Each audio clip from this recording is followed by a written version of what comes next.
Assalamualaikum warahmatullahi wabarakatuh. Perkenalkan, nama saya Anas Nizul Hamdi. Pada kesempatan kali ini saya akan membahas tentang istima. Istima itu artinya menyimak. Istima itu berbeda dengan mendengarkan. Istima itu mendengarkan tapi lebih perhatian gitu.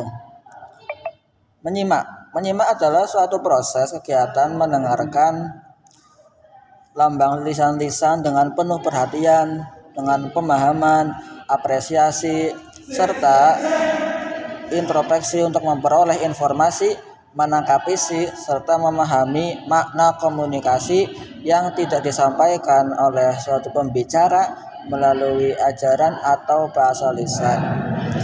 Menyimak dapat didefinisikan suatu aktivitas yang mencakup kegiatan mendengar bunyi bahasa, mengidentifikasi, menilik, dan mereaksi atas makna yang terkandung dalam bahan simaan. Proses menyimak memerlukan perhatian serius dan siswa ia berbeda dengan mendengar atau mendengarkan. Jadi dalam menyimak itu emang harus benar-benar diperhatikan betul-betul. Tidak hanya didengarkan oleh telinga tapi harus dipahami melalui pikiran.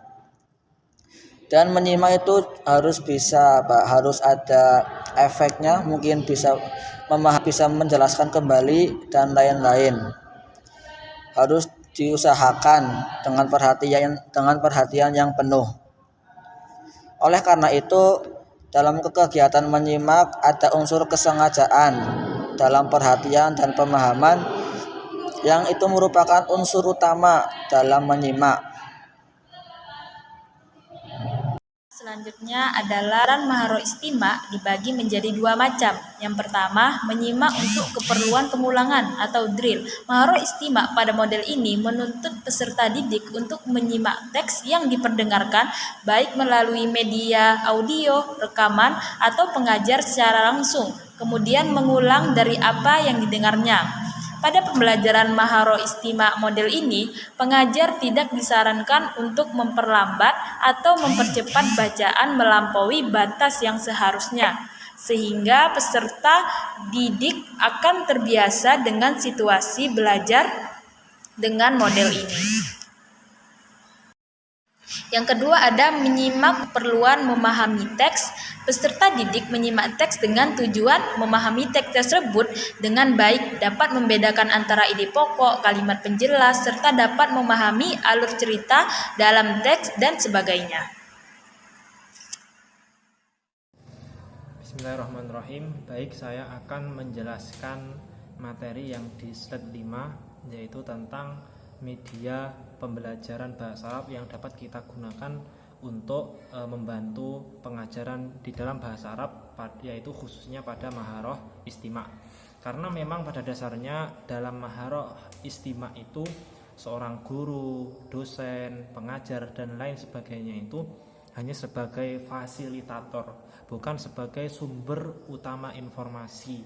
Karena memang mereka adalah posisinya sebagai ajam, bukan orang Arab asli, sehingga mau tidak mau kita sebagai pengajar bahasa Arab, penutur asing, itu sudah seharusnya menggunakan media-media pembelajaran yang ada, yaitu salah satunya pada elektronik. Yang pertama seperti disket dan CD.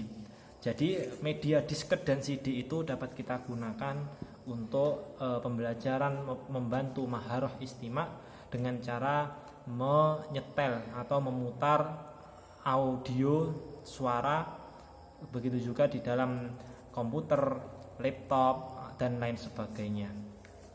Kemudian yang kedua adalah tape atau kaset. Jadi tape itu dapat membantu untuk melatih anak-anak mendengarkan, baik itu mendengarkan iklan, mendengarkan berita, mendengarkan siaran-siaran langsung yang berbahasa Arab di tape ataupun CD. Kemudian yang ketiga adalah radio. Jadi misal suatu pembelajaran bahasa Arab itu ketika ada fahmul masmu' itu kan ada kaset ataupun file yang berupa file untuk menyajikan suara asli percakapan atau tanya jawab soal-soal orang Arab asli, sehingga radio itu dapat digunakan untuk memutar suara tersebut dan diperdengarkan kepada siswa-siswa. Dan di situ posisi seorang guru hanya sebagai fasilitator dan sumber informasi pendengaran suara itu utamanya ada di radio. Kemudian yang keempat adalah drama. Dengan media drama, pembelajaran bahasa Arab itu akan lebih efektif daripada media-media elektronik seperti CD, disket, dan radio. Kenapa? Karena yang namanya drama itu seorang murid, mahasiswa tidak hanya dituntut untuk mendengarkan sebuah percakapan, pembicaraan, dan tanya jawab saja, tapi mereka juga dituntut untuk melafalkan, membicarakan, mengucapkan, bertanya, menjawab secara lisan. Selain itu, mahasiswa murid juga dituntut untuk berekspresi, untuk mengimprovisasi sebuah drama ataupun alur jalannya cerita. Sehingga dengan drama itu sangat efisien banget untuk membantu pembelajaran bahasa Arab, baik itu dari istimak dan kalamnya. Kemudian yang berikutnya adalah permainan bahasa. Jadi selain alat elektronik ataupun dengan model drama, permainan bahasa juga dapat diterapkan untuk memfasilitasi dan membantu pembelajaran bahasa Arab. Karena ada kalanya yang namanya pembelajaran itu kan ada titik membosankan pada seorang siswa ataupun mahasiswa. Sehingga dengan menerapkan pembelajaran yang berbasis permainan, itu game akan menghadirkan suasana baru bagi seorang siswa. Mereka lebih ceria ketika mereka mengalami lelah, bosan, capek, dibuatlah metode atau pembelajaran berbasis game. Itu akan membangkitkan gairahnya dan semangatnya. Secara psikologis tentu akan membantu.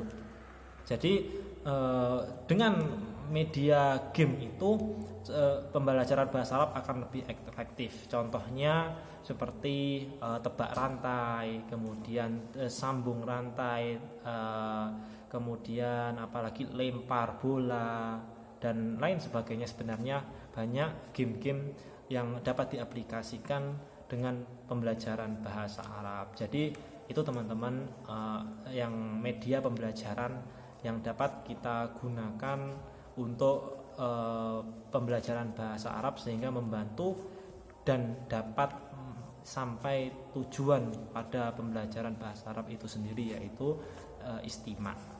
Baik, terima kasih. Yang terakhir, inovasi media pembelajaran Maharo Istima.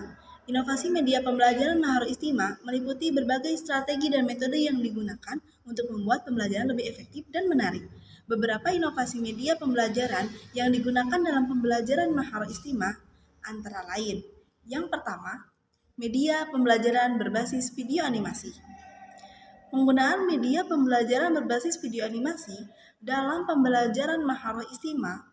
Video animasi dapat menambah dimensi baru terhadap pembelajaran menyimak untuk anak, karena video dapat menyuguhkan gambar bergerak dan suara kepada siswa. Yang kedua, media audiovisual. Implementasi media audiovisual dalam pembelajaran Maharo Istima. Media audiovisual dapat digunakan sebagai alat untuk menginspirasi siswa, meningkatkan semangat, perhatian, dan keinginan mereka, serta menyampaikan pesan yang dapat memajukan proses kegiatan belajar mereka.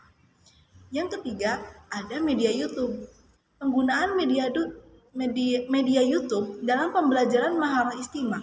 YouTube dapat digunakan sebagai media berbagi video, pendidikan, dan praktik, memberikan contoh kepada siswa, dan memvisualisasikan materi bahasa Arab. Yang keempat, media aktif. Penggunaan media aktif dalam pembelajaran Maharo Istima. Media aktif meliputi berbagai alat dan media yang dapat digunakan untuk menginspirasi siswa, meningkatkan semangat, perhatian, dan keinginan mereka, serta menyampaikan pesan yang dapat memajukan proses kegiatan belajar mereka. Inovasi media pembelajaran ini tetap berpijak pada pendekatan metode media klasik dalam pembelajaran bahasa Arab, tetapi dielaborasinya dengan teknik dan media kekinian seperti media visual atau audio visual. Inovasi media pembelajaran ini bertujuan untuk menjadikan pembelajaran lebih aktif, relevan, dan efektif, serta membantu siswa dalam memahami dan menerapkan kemahiran menyimak.